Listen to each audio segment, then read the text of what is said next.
বন্যার্থদের পাশে দাঁড়াবার আহ্বান জানিয়ে একই বলছেন বুবলি। হ্যালো ভিউয়ার্স, বিস্তারিত জানতে চ্যানেলটি সাবস্ক্রাইব করে সম্পূর্ণ ভিডিওটি দেখতে থাকুন। সুপ্রিয় দর্শক, বেশ কিছুদিন ধরে শবনম ইয়াসমিন বুবলিকে সোশ্যাল মিডিয়ায় অ্যাক্টিভ থাকতে দেখা যায় না। আগে মাঝে মধ্যে নিত্য নতুন লুক নিয়ে ক্যামেরার সামনে হাজির হতো, কিন্তু বর্তমানে তা দেখা যাচ্ছে না। কিন্তু বেশ কিছুদিন পর শবনম ইয়াসমিন বুবলি কিছুক্ষণ আগে তার ফেসবুক পেজে বেশ কয়েকটি স্থির ফটো নিয়ে একটি পোস্ট দিয়েছেন। তার ক্যাপশনে লিখেছেন, বাংলাদেশের নোয়াখালী, ফেনী, কুমিল্লা, লক্ষ্মীপুর, চাঁদপুর সহ বিভিন্ন জেলায় বন্যা পরিস্থিতি ভয়াবহ আকার ধারণ করেছে। লক্ষ লক্ষ মানুষ এবং অবহেলিত প্রাণীরা বিপদগ্রস্ত। যার যার সামর্থ্য অনুযায়ী বন্যার্থদের পাশে দাঁড়াবার আহ্বান জানাচ্ছি। আল্লাহ সবাইকে হেফাজত করুক। আর এই পোস্টটি বর্তমানে সোশ্যাল মিডিয়ায় ভাইরাল। তবে শবনম ইয়াসমিন বুবলির এই পোস্টে বেশ কয়েকটি স্থির ফটো ছিল, যেগুলো ফটোর মধ্যে দেখা যাচ্ছে বন্যার পানিতে অনেক বিপদগ্রস্ত হয়ে আছে। সেগুলো তোলা বেশ কয়েকটি স্থির ফটো। আর শবনম ইয়াসমিন বুবলির এই পোস্টটিকে কেন্দ্র করে অনেক ভক্তই শবনম ইয়াসমিন বুবলিকে নিয়ে মন্তব্য করেছেন। এরই মধ্যে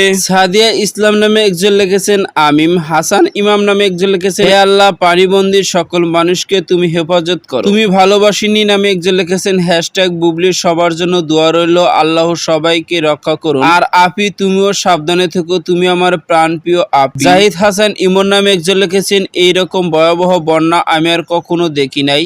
নিজ জেলায় ফেনী মানুষ কতটা কষ্টের দিন পার করছে, তার সাথে আমার পরিবার। হে আল্লাহ, আমাদের সবাইকে হেফাজত করুন। OPLL নামে একজন লিখেছেন, বন্ধু রাষ্ট্র এভাবে প্রতি বছর আয়োজন করলে তো আমাদের বায়ুপথের সব গা হয়ে যাবে। নোয়াখালীর সহ প্লাবিত অঞ্চলগুলো রক্ষা করুন আল্লাহ। MD রাজবি নামে একজন লিখেছেন, হে আল্লাহ, সকল প্রকার দুর্যোগ থেকে বাংলাদেশের মানুষকে হেফাজত করুন। এমনই ভাবে মন্তব্য করেছেন অনেকেই। তো সুপ্রিয় দর্শক, ভিডিওটি আপনার কাছে ভালো লাগলে একটা লাইক দিন। নিত্য নতুন ভিডিও আপডেট পেতে চ্যানেলটি সাবস্ক্রাইব।